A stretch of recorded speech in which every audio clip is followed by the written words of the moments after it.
उमर खालिद के लिए नई उम्मीद, एससी ने बेल नहीं देने के अपने ही फैसले पर सवाल उठाए।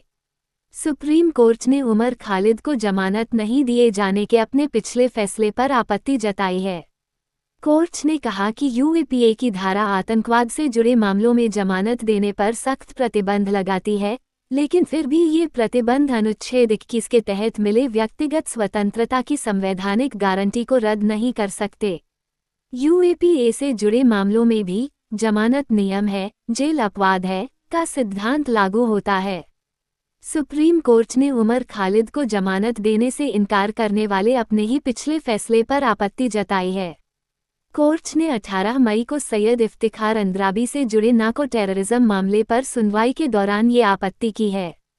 शीर्ष अदालत ने माना कि यूएपीए से जुड़े मामलों में भी जमानत नियम है, जेल अपवाद है का सिद्धांत लागू होता है। उमर खालिद दिल्ली दंगों की साजिश रचने के आरोप में कई सालों से जेल में कैद हैं। इंडिया टुडे की रिपोर्ट के मुताबिक जस्टिस उज्जवल भोया और जस्टिस बीवी नागरत्ना की बेंच ने उमर खालिद और शर्जील इमाम को जमानत नहीं देने वाली बेंच के फैसले पर असहमति जताई।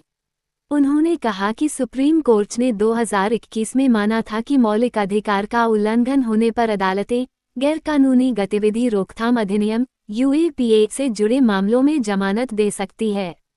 कोर्ट ने केएच नजीब मामले का जिक्र करते हुए कहा, अंद्राबी को जिस न्यायिक सिद्धांत के तहत जमानत दी जा रही है, उसे 3 जजों की बेंच ने तय किया था। उमर खालिद के मामले में 2 जजों की बेंच ने उस सिद्धांत का पालन नहीं किया। सुप्रीम कोर्ट ने कहा, यूएपीए की धारा 43D5 आतंकवाद से जुड़े मामलों में जमानत देने पर सख्त प्रतिबंध लगाती है, लेकिन फिर भी ये प्रतिबंध अनुच्छेद 21 के तहत मिले व्यक्तिगत स्वतंत्रता की संवैधानिक गारंटी को रद्द नहीं कर सकते। यूएपीए से जुड़े मामलों में भी जमानत नियम है, जेल अपवाद है का सिद्धांत लागू होता है। इसलिए केवल इसलिए जमानत से इनकार नहीं कर देना चाहिए क्योंकि यूएपीए के तहत आरोप लगे हैं। और भी यूपीएससी का बड़ा कदम, प्रीलिम्स 2026 के तुरंत बाद आंसर की मिलेगी। कोटा के सरकारी अस्पताल बाद एक और गर्भवती मां।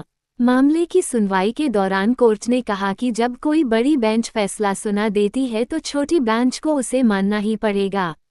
आजकल ऐसा देखा जा रहा है कि छोटी बेंच सीधे सीधे इनकार तो नहीं करती, लेकिन घुमा फिराकर बड़े फैसले के असर को कमजोर कर देती है। सुप्रीम कोर्ट ने 1 साल तक अपील पर रोक लगाई थी। इस साल 4 जनवरी को जस्टिस अरविंद कुमार और जस्टिस एनवी अंजारिया की बेंच ने उमर खालिद और शर्जील इमाम की जमानत याचिका खारिज कर दी थी। कोर्ट ने फैसले को रिव्यू करने से भी इनकार कर दिया था। कहा था कि दोनों आरोपी 1 साल तक दिल्ली दंगे मामले में जमानत याचिका दाखिल नहीं कर सकते। उमर खालिद दिल्ली दंगों के आरोप में 5 साल 3 महीने से जेल में हैं। उन्होंने जमानत के लिए निचली अदालत से लेकर सुप्रीम कोर्ट तक 6 बार याचिका लगाई है, लेकिन अब तक उनको राहत नहीं मिली है। दिल्ली में फरवरी 2020 में हिंसा भड़की थी, जिसमें 53 लोग मरे थे और 250 से ज्यादा घायल हुए थे।